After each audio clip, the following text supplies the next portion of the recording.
আমি এখন আছি শহর থেকে একটু দূরে, তুরাগ নদীর পাশে মাঠে আমি আছি।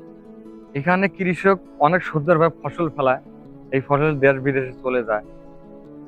সুন্দর ফসল, তারা কোনো সার ছাড়া, ফরমালিন ছাড়া ওরা ফসল ফলায়। কিন্তু এটা দেখতেছেন সর্ষে শাক। এই শাক ওরা বাজারে বিক্রি করছে, আবার সর্ষে ধরছে। ছোটকালের কথা কি আপনাদের মনে পড়ে? এই যে সর্ষে, এখান থেকে সর্ষে দানা হয়। এই দানা থেকে এখানে আবার দানা যখন বড় হবে গাছটা, এই দানা থেকে আপনাকে দানা দেখা যায়। এই দানা থেকে আবার অনেক খাঁটি সর্ষের তেল তৈরি করা হয়। যেগুলো তেল আমরা হাটে বাজারে পাই, এই সর্ষে থেকে ওরা তেল তৈরি করে। এই তেল দেশ বিদেশে চলে যায়। আমরা এখন দেখবো যে লাল শাক। এই যে কত সুন্দর লাল শাক, এই লাল শাক কিন্তু অনেক পুষ্টি। এই লাল শাকের শরীরে রক্ত তৈরি বা রক্ত বেশি করে, রক্ত চলাচল, রোগ প্রতিরোধ ক্ষমতা তৈরি করে। এই লাল শাকের গুণগান অনেক। আমরা এটা কিন্তু লাল শাকটা তৈরি করেছি ফরমালিন ছাড়া। আমরা কৃষি ভাইয়ের কাছে আমরা জিজ্ঞেস করছি, ভাই এটাকে ফরমালিন দেওয়া? আমরা বলতে এটা ফরমালিন ছাড়া। এই শাক আমরা খাই, এবং শাক দেশ বিদেশে, গ্রাম অঞ্চলে, শহরে যায়।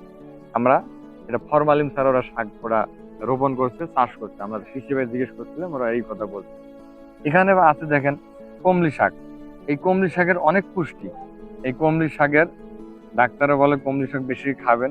কমলি শাকে অনেক ভিটামিন, অনেক পুষ্টি আছে। এই সারা মাঠ ভরা শুধু কৃষকের ফসল ফেলাইছে, চাষ শাক সবজি এরা চাষ করে। এই শাক এরা বিক্রি করে আমরা গ্রামে যাই, নিজের পরিবার চলে, সবাই চলে। এই শাকের, এই যে লাউ শাক, এই লাউ শাকের অনেক ভিটামিন। এই লাউ শাকের অনেক ভিটামিন। এই লাউ শাক দেখেন ফুল ধরছে, ফুল থেকে একটু পর লাউয়ের ডোগা হবে। এই লাউ একটু ধীরে ধীরে বড় হবে, তারপর লাউ নিয়ে যাবে বাজারে। বাজার বিক্রি করার পরে যে ডোগা দেখেন, এই যে অনেক সুন্দর ডোগা। এই যে ফুল, লাউয়ের ফুল দিয়েছে, আমরা জানি ফুলও আগে নাকি খায়। কৃষি ভাই দেখেন মাঠে কাজ করতেছে। তিনি এখানে শাক নিয়ে উঠাবে, ওটা নিয়ে বিক্রি করে বাজারে নিয়ে যাবে। তো আমরা জিজ্ঞেস, এই পথ দিয়ে হাঁটে গেলে যেন অনেক রকম একটা শান্তি পাওয়া যায়। এই পথ যেন সবুজ মাঠে ভরা। এই পথে হাঁটলে অনেক শান্তি আমরা পেয়ে যাই।